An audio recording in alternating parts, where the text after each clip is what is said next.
Hello, welcome to the video. Today we're going to be looking at three PLAs. We're going to be looking at the regular stock PLA versus the GAL PLA that I had in a previous video and the Plankton EV.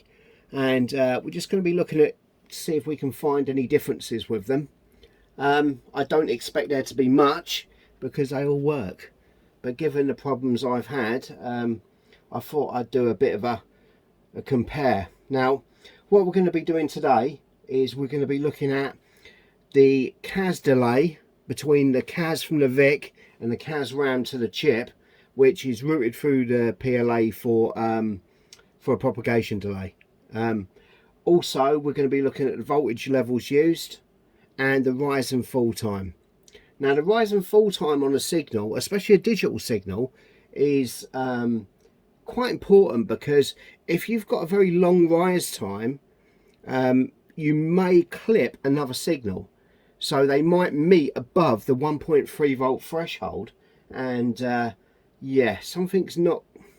What's going to happen is you could potentially have two things driving the bus at once, and if one is driving a 1 and one is driving a 0, or 5 volts and a 0, what you're going to have is that energy's got to go somewhere. Now, Francois Leville, Elslapian, he sent me a document called the PLA Dissected, which is quite a technical read. It's good, and it explains the differences between PLAs and the manufacturing processes, and it even goes to give the equations derived in the combinatorial part of it.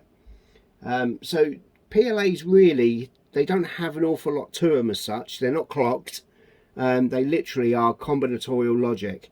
So you have a certain inputs give you a certain amount of outputs, and that's it. That's all they do. So what we're going to do then is I'm going to power up with the stock the stock PLA first, and yeah, we're going to have a look at that on the scope. So yeah, in a second. Right, so let's power this up with a stock PLA. And there we go. Now, according to the PLA Dissected document, there are several different types of PLA. The first generic ones were the 82100S or 82S100 type. And then you had a couple of other CMOS and NMOS types. Now, according to the type that I've got in this machine, it could be either a 7700 or 7800. We don't know. It's one of those where it's on the fence, and they had whatever they had at the time. So yeah, it's likely to be a 7700. So as we can see on the scope, I've targeted the ROM-L signal from the cartridge port, and I'm giving it an analog reading, and you can see that there's some readouts along the bottom for that.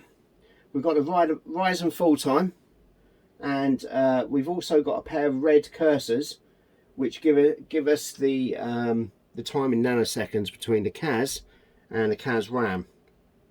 So as I said on the previous videos, the VIC2 sends out a CAS signal, and it goes through the PLA for one reason only, and that's to slow that fucker down.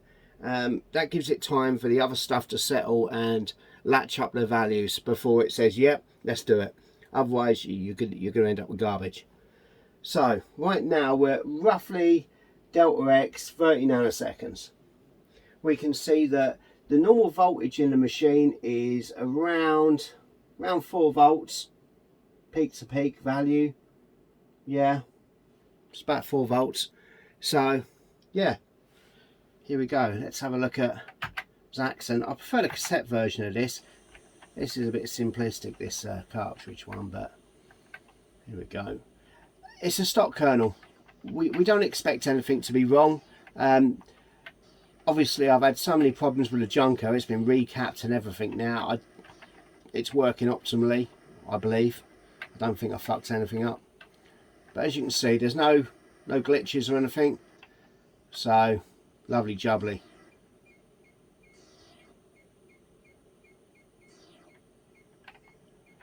Run that fuel. Yeah, so there we go. You can see over here we've got the current amps in the machine. So we're running at roughly 870 milliamps. That's going to be our baseline. So we'll be able to detect what the others use in relation to that. Oh, and yeah, fucked it. Go on.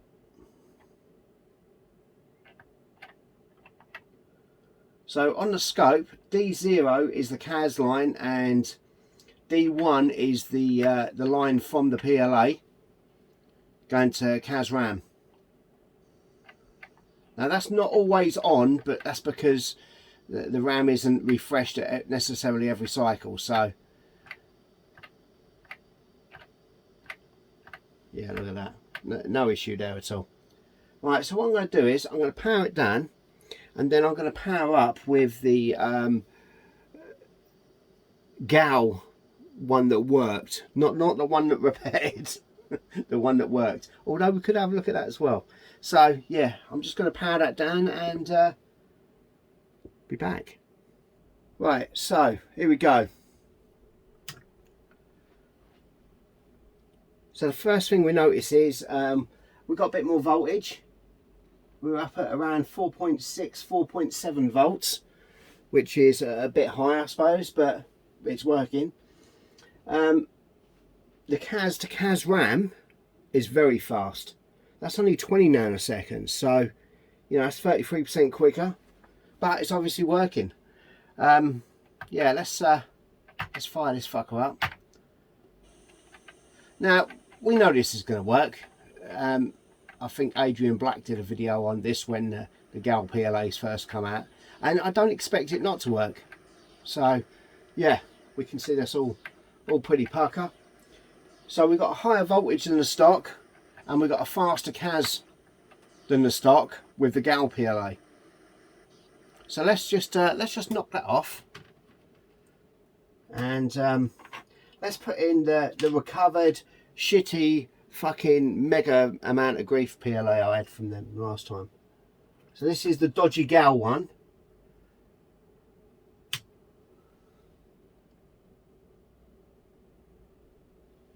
And as you can imagine, everything looks like it does with a working one.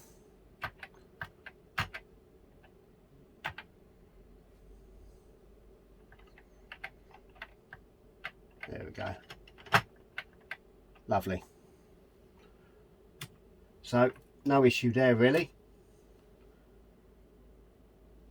Still 20 nanoseconds. Yeah, there's no real change. So it's exactly what you expect from the other GAL one.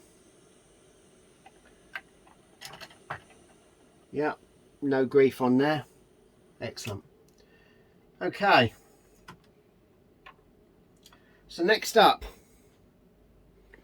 we've got the Plankton EV. So I got this from Retroleum, and yeah, let's just make sure that's in right. There we go.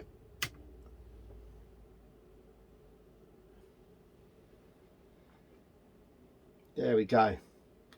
So straight away we can see that we're at about 4.4 volts, and we've got a longer CAS to CAS RAM delay now. We've got 44 nanoseconds, which puts it a lot closer, according to the dissected document, to the original PLA. So it's probably likely to be more compatible. So I got this one from Retroleum, and when you get it, you get a nice little printed sheet of paper telling you all about it. So yeah, it comes. I do like the Retroleum gear. That Phil bloke's nice. No messing around with him. So he sent you a nice little sheet, as you can see here, and yeah, so it tells you how to fit it. Very nice. Now, much like any other PLA replacement, you're going to expect it to work, and this fucking works, as you can see. So there we go. we don't expect any problems here again, because you know, it's it's a PLA replacement. It's either going to work or it ain't. So this one's working.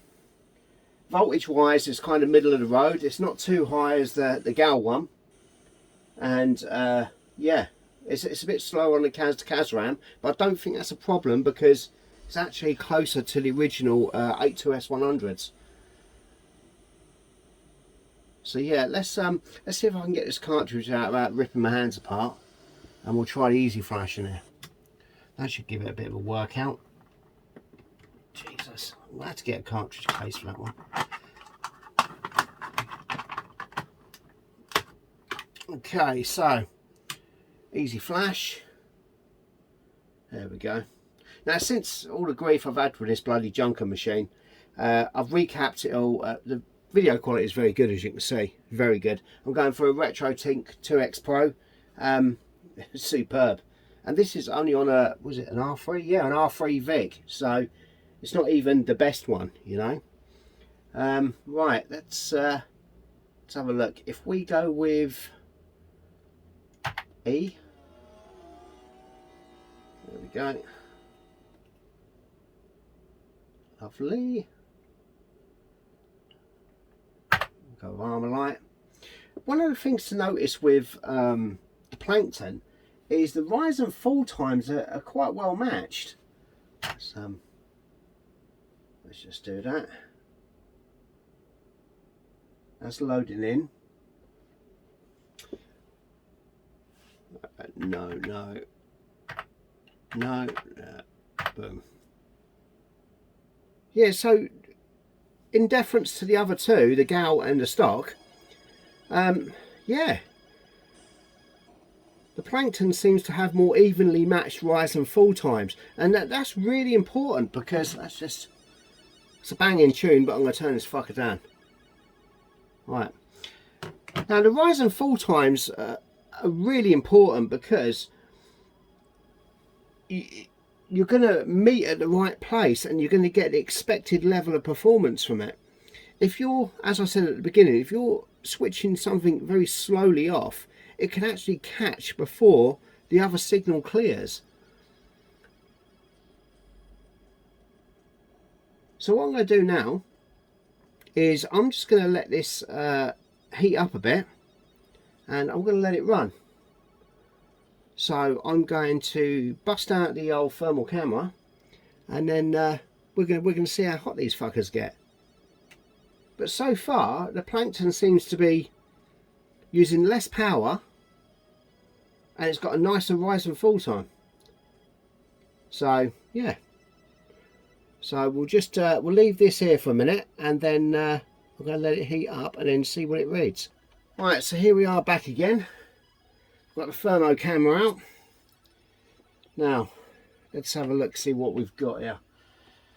So as we can see here at the moment, the VIC is cooking its tits off at, well, look at that, 60 odd degrees there. Nice.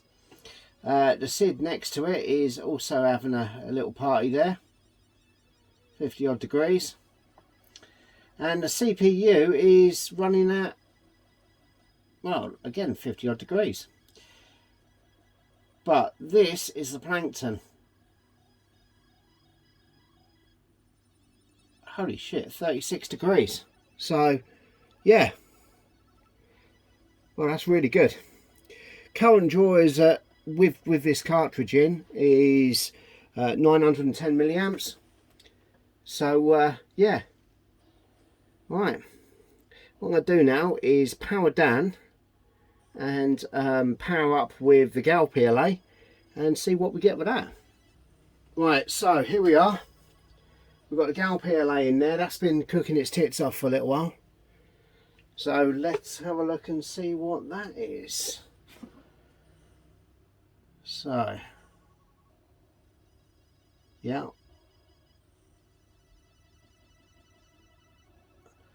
And right on top of it, you can see it Yeah, around 42 degrees. So it's not bad. Poor Vic is still going some. Right. Let's power that down and try the stock one. Right, so here we've got the stock PLA. That's been cooking its tits off for the last half an hour. So let's have a look and see what that's reading. Oh, that's night and day, look at that.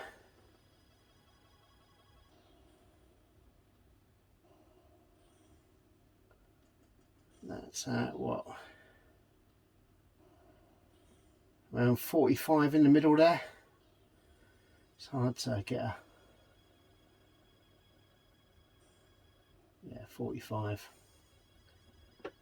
So, well, that poor Vic, that's really cooking its tits off, isn't it? Look at that, 69. I'm going to have to heat sink some of these fuckers. Look at that. They're proper going some. Yeah. Right, well, there we have it. Right, so what did we find out from all this? Well, it seems that all in all, the Plankton EV is the way to go. Get that on there. So yeah. So yeah, you've got a much better voltage, and although the CAS to CAS RAM is a bit slower, it is more accurate compared to the original 82S100. Yeah, the GAL PLA, that seems to have quite a high voltage on it and a very fast transition. But either way, they still work.